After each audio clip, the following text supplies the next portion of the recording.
Is UFC champion fighter George Saint Pierre wrong about self-defense? That's what we're going to talk about today here. Lesson 6 of self-defense for Nomad. Welcome everybody. I'm here in Quartzsite, Arizona. I'm in the Quartzsite Park proper, and the WRTR is going on right now. Welcome to all the women of the Rubber Tramp Rendezvous. And I want to talk about George Saint Pierre and his advice on self-defense. Now, if you're wondering why I'm bringing this up, I just saw a new video that was posted on the Lex Friedman podcast, and he had George Saint Pierre on, who is a MMA superstar, and just an all-around wonderful guy. And he was giving some self-defense advice. Now, before I go into this, let me just state firmly that of all the UFC personalities out there, I think George Saint Pierre is just one of the finest examples of good sportsmanship and a talented martial artist. So let's just get that out of the way right now. Okay, now he gave some advice. What was his advice? His advice was to use the element of surprise. So that was absolutely correct. You do want to use the element of surprise. He also talked about having your hands up in some fashion so they're immediately there for you to rather block or strike. And this is where we start to get into some sticky territory. And that is the third bit of advice, which is preemptive striking. So once they get within range or once they touch you, then it's go time. And that's not altogether bad advice. Let me explain. In Wing Chun, we have our first and main form that we practice is called Sium Tao. And Sium Tao essentially means small idea, little idea, small mind fist. The basic meaning of Sium Tao is just, to me, details. These small little details regarding self-defense. So the detail that we already covered this in 2 lessons ago, which is escalation of violence. Now, let's think about this for a second. I'm assuming you're not a UFC superstar. I'm assuming you might be a smaller statured person such as myself, or maybe older, an elderly person, or maybe a woman. So we have to make those assumptions first, I think, to really dish out any good self-defense advice. Now, the escalation of violence thing is huge, because if you wind up throwing the first punch and it's not effective, you're probably going to have to throw even more punches. And then they start throwing punches. You see the issue? If you're smaller,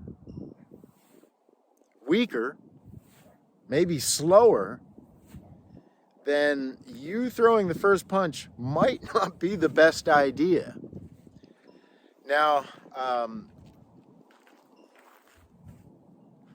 the advice that he gave really is coming from a sports martial artist or someone that's athletically inclined and has some fighting skills. Now, if you have some fighting skills, then preemptive striking might be the way to go.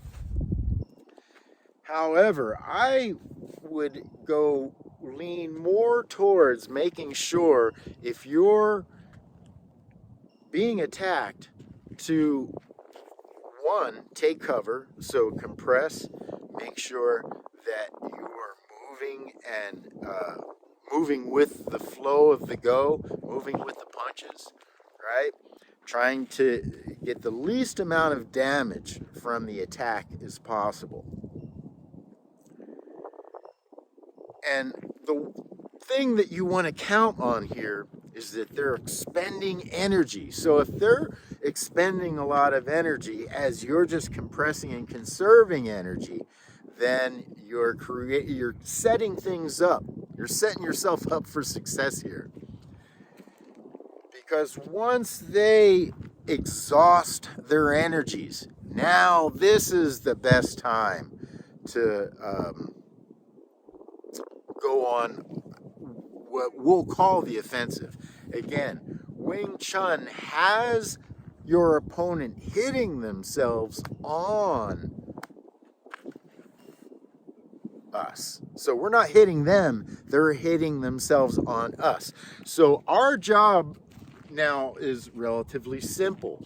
We just have to maintain integrity, structure, compression. We have to kind of move and pivot and roll, and go with the flow with the go. And it may wind up that they maybe exhaust themselves trying to hurt you, and then they stop and they walk away. So again, there may not be really a good reason to return striking, to return fire, so to speak, right? So listen, we're talking about reasonable, practical self-defense skills, skills that will allow you to avoid physical confrontation, and if you're not able to avoid physical confrontation, to be able to defend yourself against physical confrontation. Now, going on the attack really assumes a lot. So you have to be very careful, again, to pay attention to the details as to when you should attack. Now, if you know you're going to be attacked and you can use the element of surprise to end the escalation of violence, then by all means. So this isn't bad advice as much as it's not really the best advice. There's a little bit of a detail that needs to be taken care of there, which is escalation of violence, using your opponent's energy against them to tire them out. You might want to think of Muhammad Ali, rope-a-dope, right? Now, he's not just laying there letting the guy punch him. He's staying compressed and he's rolling and moving with the punches and staying protected and really wearing his opponent out by letting the opponent punch him. So, again, this is just a concept, right? These concepts you want to embody. Now, the concept of preemptive striking, it's not that it's wrong. It's that it may not be appropriate for self-defense.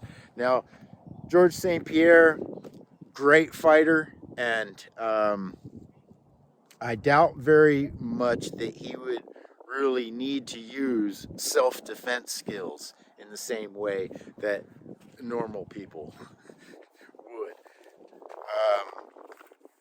But again, it's not that sport fighters can't also kind of bring it on back to the base, right, of self-defense. Because if you are sort of inclined to fight, then you have a lot of realities that you have to deal with. You're talking legal realities. You're talking retribution realities. So I don't want to come off as being overly passive here, but you should really consider one, preemptive striking, and if it's the right thing to do, or even striking back at all.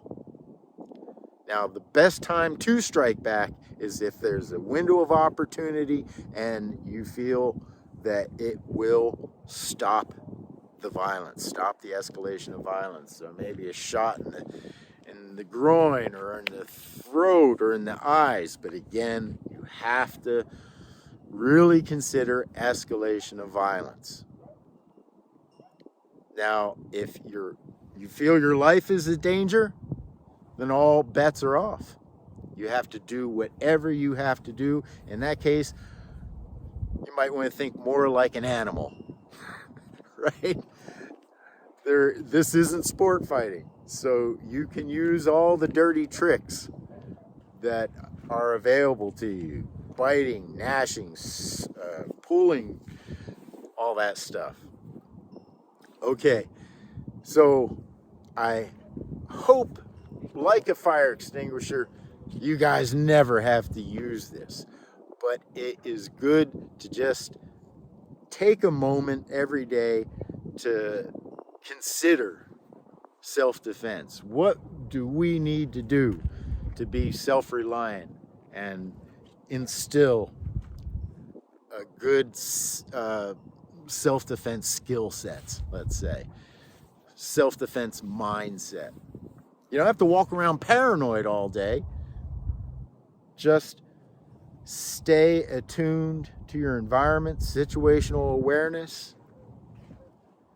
Try to de-escalate any sort of aggression that you may come face to face with, and stay in a defensive posture. So we talk about this. So rather than what George Saint Pierre was saying, like having your hands up here so you can then respond, how about having your hands here? So this is more, let's say an Italian stance posture. You know, you're trying to understand what the problem is. What can I do to help you? Not this way, right? But this way. This also protects your vitals. See, your vitals are right here, your veins right here. There's a big muscle. So if there is some weapon that's used, hopefully they won't hit your vitals if they're turned around like this. This also kind of gives you good protection this way, right? As opposed to this way. Now your elbows are out. You want your elbows, everything in, compressed. Okay, so this video went much longer than I intended, but I hope it helps you out. I hope to see you here in the RTR if you're here in Quartzsite, Arizona, here in the middle of January. And if you got any questions, comments, leave them down below. And hey, if you want to help me out here to maintain this free video series, give it a thumbs up, subscribe. That'll help out a lot. All right, I'll see you next lesson.